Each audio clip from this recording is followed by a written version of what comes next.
2024 లేదా 25లో డిగ్రీ లేదా బీటెక్ చదివారా? సాఫ్ట్‌వేర్ జాబ్ కోసం ఎదురు చూస్తున్నారా? అయితే కోడ్ జ్ఞాన్ 100 డేస్ కోర్సులో చేరండి. జాబ్ సాధించండి. నమస్కారం అమ్మ గారు. నమస్తే అమ్మా. కర్మ సిద్ధాంతం వైదిక ఆస్ట్రాలజీ పరంగా మనం మాట్లాడుకుంటే కర్మ సిద్ధాంతం అంటే ఏంటి, ఎన్ని రకాలు ఉంటుంది, దాని యొక్క ప్రభావం ఏ విధంగా పడే అవకాశం ఉందంటారు? తప్పకుండా అమ్మా. సో ఇక్కడ కర్మ అనేటువంటిది ప్రధానంగా ప్రతి మనిషిలోనూ ప్రతి జీవరాశిలోనూ ఈ సృష్టి అంతటికీ కూడా అది మూలాధారంగా నడుస్తూ ఉంటుందండి. నిజానికి జ్యోతిష్య శాస్త్రం కానీ లేదా జ్యోతిష్య చక్రం కానీ ఆ జ్యోతిష్యాన్ని చూపించుకునేటువంటి వ్యక్తి అయినా సరే, సో ఎవ్రీథింగ్ అన్నీ కూడా కర్మ మీద ఆధారపడి ఉంటాయమ్మా. అంటే ఇది మనుషులకి మాత్రమే కర్మ అనేటువంటిది ఉండదండి. ప్రతి జీవరాశికి కూడా, అంటే ఏ కారణం లేకుండా ఏ చీమ లేకపోతే ఏ జీవరాశి ఏ కుక్క ఏది కూడా అలాంటి జన్మ ఎత్తడానికి అది రాదు. మనము మీరు ఆ శరీరాన్ని ధరించారన్నా, నేను ఈ శరీరాన్ని ధరించానన్నా, నా యొక్క రూపం ఇలా ఉందన్నా, మా తల్లిదండ్రులు వాళ్ళే అయ్యారన్నా, నేను ఈరోజు ఇలా మాట్లాడుతున్నానన్నా లేదా మాట్లాడలేకపోతున్నానన్నా అన్నిటికీ కూడా కారణం కర్మనే ఉంటుంది. ఈరోజు నాకు ఈ కళ్ళద్దాలు వచ్చాయంటే కారణం ఏదో సంచిత కర్మ అనేటువంటిది ఉంటుంది. అంటే ఇక్కడ సంచిత, ప్రారబ్ధ, ఆగామి కర్మ అనేటువంటి 3 చెప్పబడ్డాయండి. సంచిత, ప్రారబ్ధ, ఆగామి కర్మ అంటే సంచిత కర్మ అంటే మనము పూర్వజన్మలో ఏదైతే చేసినటువంటి పాపము ఉంటుందో ఆ పాపము మూలకంగా మనం వెంట పెట్టుకుని వచ్చినటువంటి కర్మనే సంచిత కర్మ. అది జన్మలుగా ఎప్పటి నుంచో ఉండి ఉండవచ్చు. ఖచ్చితంగా అదంతా పాస్ట్ అండి. పాస్ట్లో మనం చేసుకున్నటువంటి పాపానికి ఇప్పుడు మనం అనుభవించేటువంటిదే సంచిత కర్మ. ప్రారబ్ధ కర్మ అంటే ఇప్పుడు ఈ క్షణం నేను చేసేటువంటి కర్మ నాకు వెంటనే ఇన్స్టెంట్గా దాని రియాక్షన్ నేను అనుభవించగలిగితే అది ప్రారబ్ధ కర్మ. ఫర్ ఎగ్జాంపుల్, నేను ఒక నిప్పును ముట్టుకున్నాను అనుకోండి, వెంటనే నాకు కాలుతుందా కాలదా అండి, అంటే క్రియకి ప్రతిక్రియ. రెండవది ఏంటి అంటే, నేను ఒక చిరుతపుల్ని కానీ కుక్కని కానీ కొట్టాను అనుకోండి, అది నా మీద వచ్చి కరుస్తుందా కరవదా, ప్రతిక్రియ. అంటే మనం ఇప్పుడు చాలామంది ఒక క్వశ్చన్ అడుగుతూ ఉంటారండి, ఈ దైవ బలాన్ని దాటి కానీ జ్యోతిష్య శాస్త్రాన్ని దాటి కానీ నేను సంకల్పంతో నించున్నది చేయగలను అనేటువంటి కాన్ఫిడెంట్తో ఒక మాట అంటూ ఉంటారు. అంటే మేమేమి చేయలేమా, ఇంకా అది లేదా అని. ప్రారబ్ధ కర్మ అంటే ఏంటంటే, ఫర్ ఎగ్జాంపుల్ మీరు ఒక దారిలో నడుచుకుంటూ వెళ్తున్నారు సిరిగారు. ఫర్ ఎగ్జాంపుల్ సిరిగారు, మీకు ఇప్పుడు ఆకలి వేస్తోంది, నాకు కూడా ఆకలి వేస్తోంది. సో ఆకలి అనేటువంటిది పుట్టడానికి, ఈ సమయంలో మీకు ఫుడ్ దొరకకపోవడానికి కారణం కర్మ. సో ఇప్పుడు మీరు ఎవరినైనా అడిగి తింటారా, యాచించి తింటారా, కొట్టి తింటారా, కొట్టి లాక్కుని తింటారా, దొంగలించి తింటారా అనేది మీ బుద్ధి మీద ఆధారపడి ఉంటుంది. అదే ప్రారబ్ధ కర్మ. ఈ కర్మ అనేటువంటిది మీ జీవితంలోకి వచ్చినప్పుడు మీరు తీసుకునే నిర్ణయాలు ఎలా ఉంటాయనేది మీ బుద్ధి మీదే ఆధారపడి ఉంటాయి. ఇప్పుడు ఈ క్షణం మీరు ఆ కష్టాన్ని పడి ఏదో ఒక విధంగా అధర్మం వైపు వెళ్లకుండా ధర్మ మార్గంలోనే మీరు సంపాదించుకుని దాన్ని తిని కాలం గడపగలిగితే అది అక్కడితో అయిపోతుంది. లేదు, మీరు ఎవరైనా కొట్టి తింటే మళ్ళీ ఇన్స్టెంట్గా వాళ్ళు మిమ్మల్ని కొట్టడమో సంథింగ్ ఏదైనా జరుగుతుంది. అది ప్రారబ్ధ కర్మ.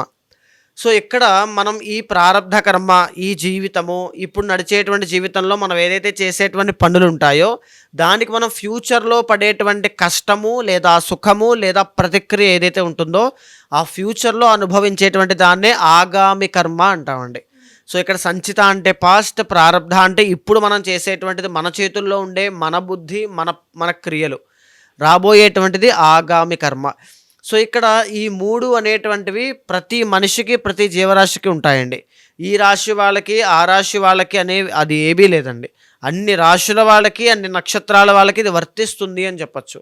ఎందుకు అని అంటే, మీరు ఆ నక్షత్రంలోనే ఎందుకు జన్మించారు, అష్టమ శని దోషం ఉన్నప్పుడు మీకు ఇలాంటి వాహన ప్రమాదాలు అవుతాయి అని చెప్పినప్పుడు ఖచ్చితంగా ఎందుకు జరుగుతున్నాయి, ఏలినాటి శని ఉన్నప్పుడు కష్టాలు వస్తాయి, డబ్బులు ఖర్చు అవుతాయి, ఫైనాన్షియల్ ప్రాబ్లమ్స్ వస్తాయి, కుటుంబ సభ్యుల్లో ఇబ్బందులు వస్తాయి, అవి ఎలా జరుగుతున్నాయి, ఎలా మనం పసిగట్టగలుగుతున్నాం. యాస్ట్రాలజీ అనేటువంటిది ఒక ఇండికేషన్ అండి. అంటే ఈ సమయంలో ఈ మానవుడికి ఈ ఫలానా మనం ఫిల్టర్ చేసుకున్నాం రాశులు నక్షత్రాలని, సో వీళ్ళకి ఎలా ఉండబోతోంది అని చెప్పేటువంటి ప్రక్రియ. సో దీని ప్రకారంగా కర్మ అనేటువంటిది వీళ్ళకి ఏ విధంగా ఎఫెక్ట్ అవుతుందో కూడా చెప్పచ్చు. అదే కదా మనం చేసేటువంటిది.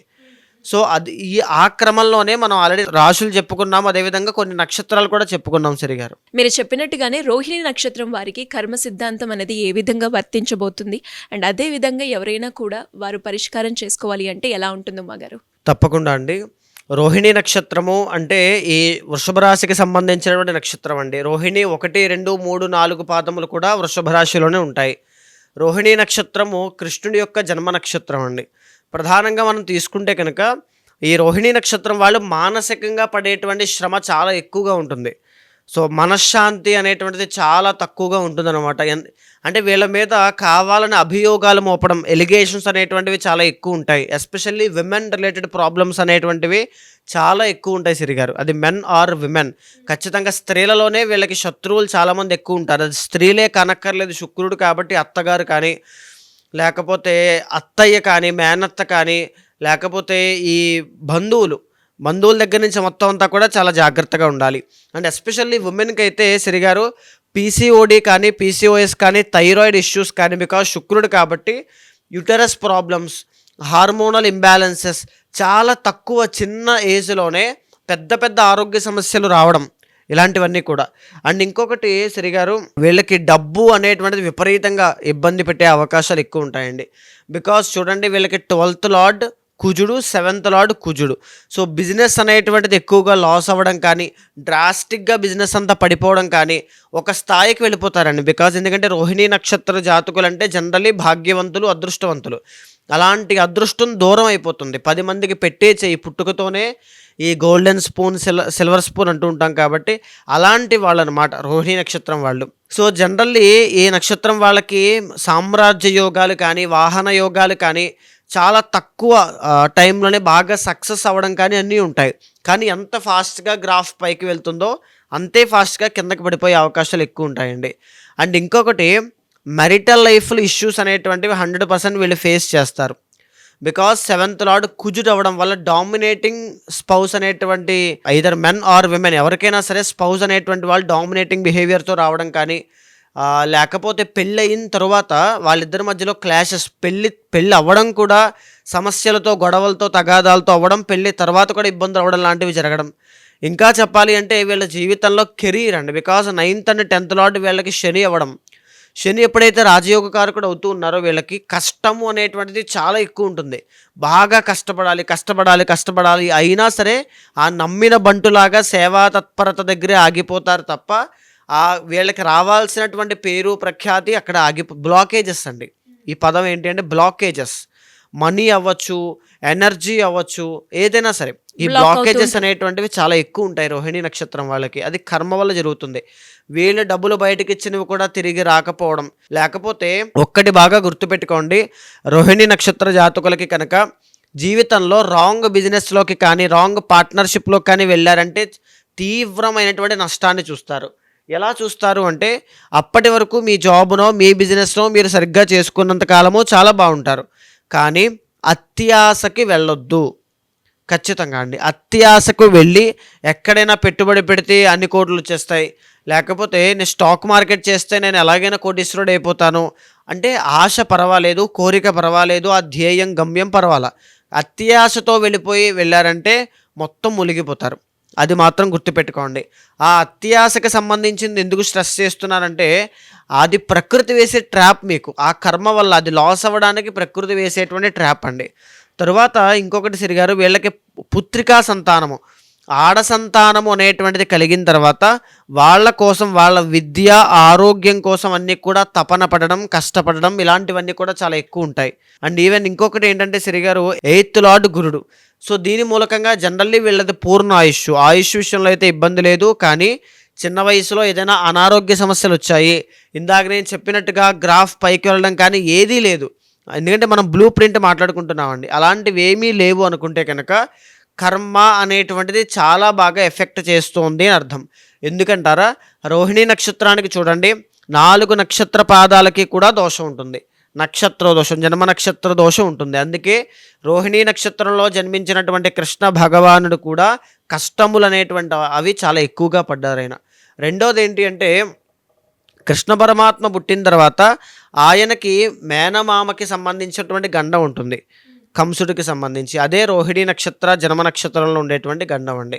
ఇందాక మనం మాట్లాడుకున్నాం కదండి, 6th లార్డ్ శుక్రుడు మేనత్త మేనమామ. సో ఇలా అనమాట. సో వెరీ వెరీ కేర్ఫుల్గా ఉండాలి. ఎవరు రోహిణీ నక్షత్రంలో జన్మించినా నక్షత్ర శాంతి తప్పకుండా ఆచరించి తీరాలి. మొట్టమొదటిగా 2 చిన్నపిల్లలకైతే బాల అరిష్టములు ఉండకూడదు, 3 పెద్దవాళ్ళకైతే కాలసర్పదోషం ఉండకూడదండి. ఎందుకంటే రోహిణీ నక్షత్రం ద ఒరిజినల్ 2nd హౌస్లో ఉంటుంది. అంటే అది ఏ హౌస్ అండి? ధనయోగం, విద్యాస్థానం, ధనస్థానం అనమాట. అంటే పెద్ద పెద్ద విద్యావేత్తలుగా, ఒక బ్యాంకులో పనిచేసే వాళ్ళగా, ఫైనాన్షియల్ సెక్టార్లో మంచి రాణింపు ఉన్నటువంటి వాళ్ళగా, లేకపోతే ఆయిల్ అండ్ పెట్రోలియం డిపార్ట్మెంట్స్లో, ఆటోమొబైల్ ఇండస్ట్రీస్లో ఆర్టిస్టులుగా, కమీడియన్స్గా, క్లాత్ మర్చెంట్స్గా, ఫ్యాబ్రిక్ డిజైనర్స్గా, ఫ్యాషన్ డిజైనర్స్గా, అప్రూవర్స్, లోన్ అప్రూవర్స్ ఉంటారు చూస్తారా చాలామంది, వాళ్ళలాగా, లేకపోతే ఈ ఫార్మింగ్ అంటే వ్యవసాయం కానీ వీటికి సంబంధించి కానీ, టెక్స్టైల్ బిజినెస్ కానీ, ఫుడ్ ప్రొడక్షన్ కానీ వీటికి సంబంధించినవన్నీ కూడా వీళ్ళకి చాలా బాగా కలిసి వస్తాయండి. కానీ వీళ్ళు ఏంటి అంటే ఆ దారిలోకి సరైన సమయంలో వెళ్ళలేరు. చాలామంది వాళ్ళకి ఆ పొటెన్షియల్ ఉంటుంది, కష్టపడే తత్వం ఉంటుంది, వాళ్ళకి ఆ తెలివితేటలు ఉంటాయి, వాళ్ళకి ఆ విద్యలో అర్హులు అన్నీ ఉంటాయి. కానీ ప్రయత్నం చేయనివ్వకుండా ఎవరొకళ్ళు ఆపడం, వాళ్ళు ప్రయత్నం చేయలేకపోవడం, ఇది ఖచ్చితంగా ఫేస్ చేస్తారు. అది దేని చేత వస్తుంది అంటే ఈ కర్మదోషం వల్ల. అన్నీ ఉన్న అనుభవించలేనటువంటి యోగాన్ని కలగజేస్తూ ఉంటుంది సంచిత కర్మ అనేటువంటిది. సో రోహిణీ నక్షత్రం వాళ్ళకి ఇప్పుడు జరిగేటువంటి పరిస్థితులు ఏమిటి అనేటువంటి దాన్ని మనం చూస్తే, మొన్న జరిగినటువంటి మార్చి 30తో మీకు కంటక శని వెళ్ళిపోయింది. కానీ మార్చి 30 దగ్గర నుంచి మిథున రాశి వాళ్ళకి కంటక శని ప్రారంభమైన, జూలై 28 దగ్గర నుంచి శని వక్కరించడం వలన నవంబర్ 27వ తారీఖు వరకు మళ్ళా రోహిణీ నక్షత్రానికి కంటక శని ప్రారంభమైంది. సో కెరీర్లో చాలా జాగ్రత్తగా ఉండండి, మీరు బాగా గుర్తుపెట్టుకోండి. జాబ్ లేని వాళ్ళు జాబ్ కోసం ట్రై చేస్తూ ఉంటే ఇంకా ఎక్కువగా ప్రయత్నం చేయండి. 100% వస్తుంది, రాదని కాదు. ప్రయత్నం ఎక్కువగా చేయండి, నిరాశ పడద్దు, ధైర్యంగా ముందుకు వెళ్ళండి. రెండవది, రిస్క్లు అనేటువంటివి ఈ టైంలో చేయొద్దు. నేను ఆల్రెడీ జాబ్లో ఉన్నానండి, నాది రోహిణీ నక్షత్రం, ఈ టైంలో షిఫ్ట్ అవ్వచ్చా, వేరే కంపెనీ నుంచి నాకు ఆఫర్ లెటర్ వచ్చింది, రిస్క్ తీసుకున్నట్టు వెళ్ళొచ్చా, అసలు ఏమీ చేయొద్దు. డిసెంబర్ దాకా సైలెంట్గా ఉండండి. ఇంకోటి ఏంటి అంటే, మీకు అక్టోబర్ 17వ తారీఖు వరకు కూడా రవి బలము అనేటువంటిది అంత గొప్పగా లేదు. సో దీనివల్ల పనులన్నీ కూడా జాప్యం, స్లోగా వెళ్ళడం లాంటివి జరుగుతాయి. ఈ గురుడు 2వ స్థానం నుంచి 3వ స్థానంలోకి అక్టోబర్ 18 తర్వాత వెళ్తున్నారు. అప్పుడు కూడా మళ్ళీ ఫ్లో ఆఫ్ మనీ దెబ్బతినే అవకాశాలు ఉన్నాయి. తర్వాత రాహు అనేటువంటి ఆయన డిసెంబర్ తర్వాత ట్రాన్సిట్ జరగబోతోంది. సో అన్ని ఆస్పెక్ట్స్ మనం చూస్తే మీరు ఇప్పుడు తీసుకునే నిర్ణయాలే మీ జీవితాన్ని నడిపిస్తాయి. బాగా గుర్తుపెట్టుకోండి. రోహిణీ నక్షత్ర జాతకులు కనుక శివ ఆరాధన ఎక్కువగా చేస్తే ఈ సంవత్సరమే కాదు, వాళ్ళ లైఫ్లో అద్భుతమైన ఫలితాలు ఉంటాయమ్మా. అంటే ఎలా ఉమ్మగారు మీరు అన్నట్టుగానే, అంటే కొన్ని మంత్స్లో వాళ్ళకి కొన్ని ప్రాబ్లమ్స్ ఉంటాయి అని చెప్పారు.